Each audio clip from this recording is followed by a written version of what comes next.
até abrimos a conta, fomos ao INSS, já registramos, mas o livro de faturas, quem dá são as finanças. Como é que se faz aqui? Eu depois já tenho isso, procuro uma gráfica qualquer, imprimo ali um livro, tenho que tratar. Como é que é essa parte das finanças? Faz no Excel. Bom, não. A do Excel não é válida como fatura comercial, né?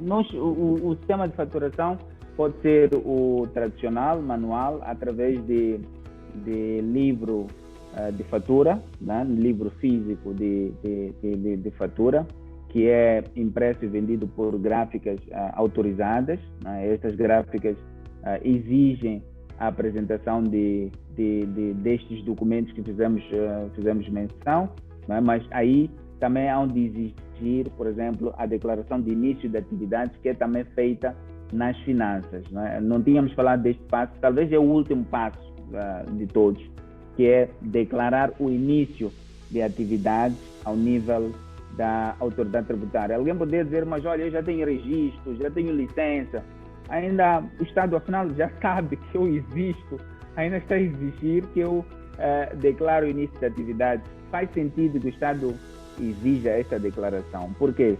Porque a partir do momento que eu declaro que iniciei atividades, então eu passo a ser uma entidade relevante para efeitos de pagamento de impostos. Então, o Estado começa a contar comigo para eu pagar impostos e passo a estar obrigado a declarar se tenho dinheiro para pagar ou não tenho dinheiro para pagar.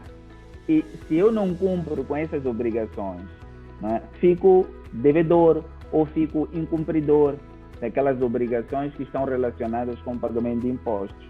Então, a declaração de início de atividades é um dos documentos que é necessário para o processo de faturação, né? E eu dizia que a fatura pode ser aquela tradicional, manual, né, que é vendida pelas gráficas autorizadas, mas também pode ser através de sistemas de faturação que também são licenciados pelo Ministério das Finanças ou pela autoridade tributária, né? São licenciados, exatamente.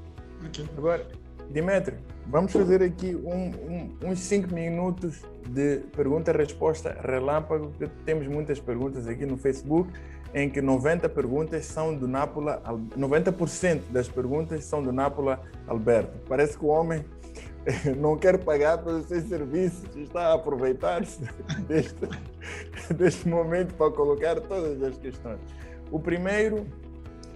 A primeira questão, esta já foi respondida, porque ele pergunta, opero em EIs, mas existe um mito, existe um mito que as empresas não fazem contrato com empresas individuais, só fazem com... Aliás, aqui elas estão em regime simplificado.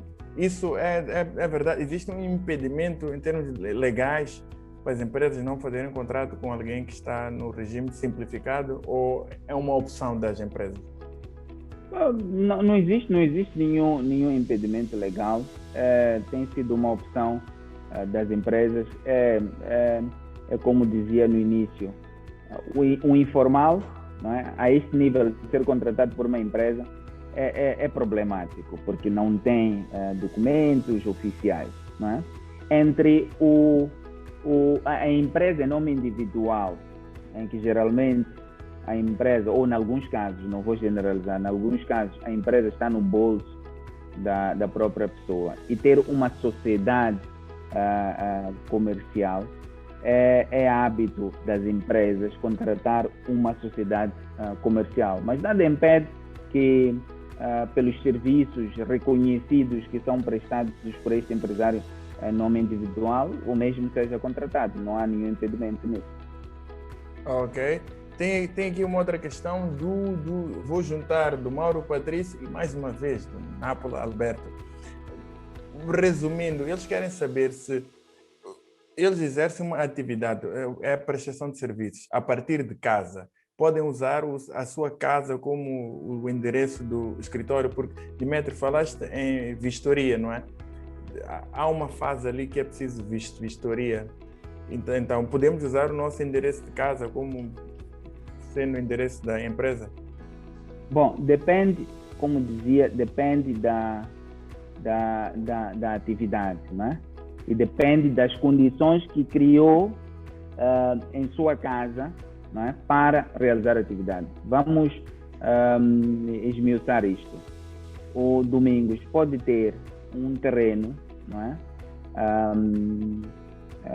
Bastante aberto, muito grande, e divide, né? Separa a sua casa, né? Separa a sua casa do sítio onde pretende instalar uma fabriqueta de tijolos, por exemplo, não é? Então, aí separou e funciona.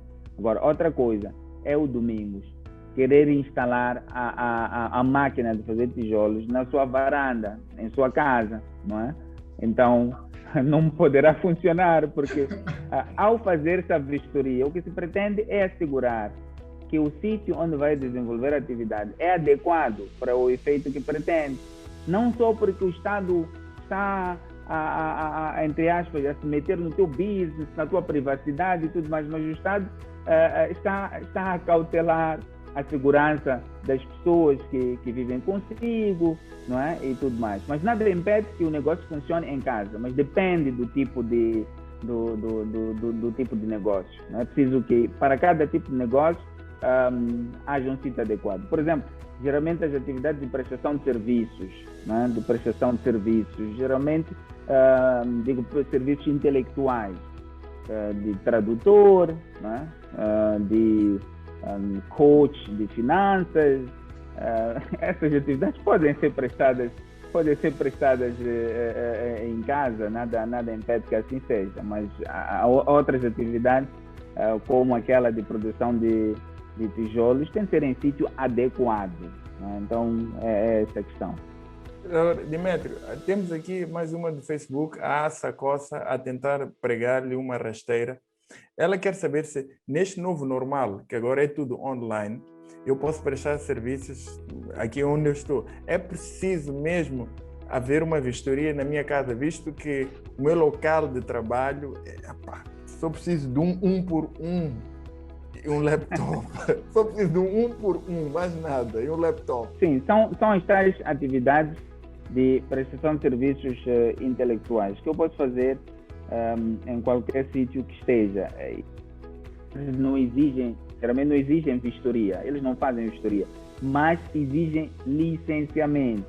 O que acontece é que nós, no nosso mercado, temos muito informal, temos muito negócio informal a ser realizado tradicionalmente. Quer dizer, agora temos muitos vendedores ambulantes digitais, continuam vendedores informais e ambulantes, mas no novo normal estão num ambiente mais virtual, não é?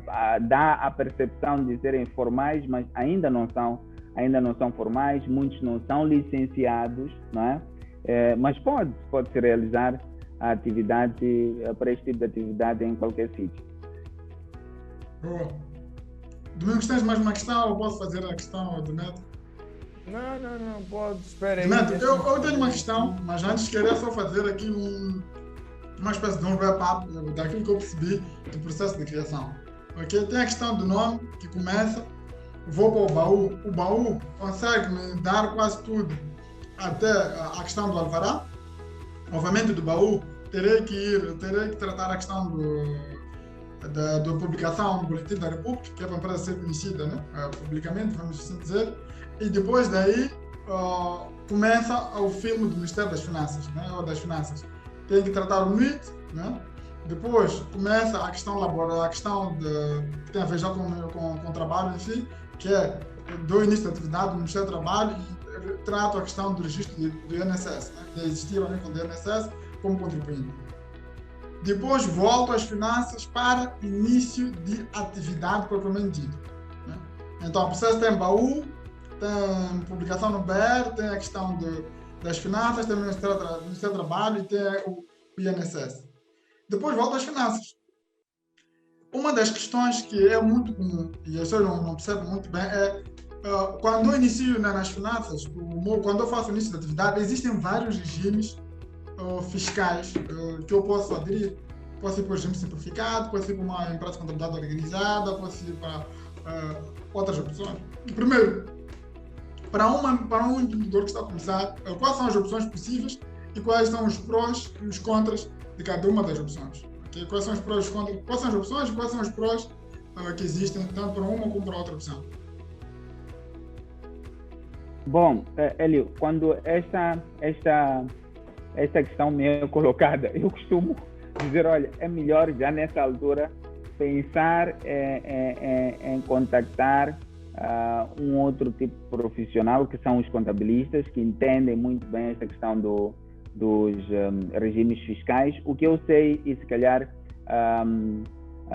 para efeitos desta conversa, é que existe um regime para pequenas e médias empresas, ou basicamente para pequenas empresas, que é o regime do ISPC, Imposto Simplificado para Pequenos Contribuintes, em que o limite neste modelo é de uma faturação de 2 milhões de meticais ao ano, né? E como é que funciona este regime? Porque eu conheço. No primeiro ano, a pessoa paga 1,5% da faturação. Só não sei se é faturação mensal ou trimestral, mas como é percentagem, quer seja mensal, quer seja trimestral, dá no mês, né?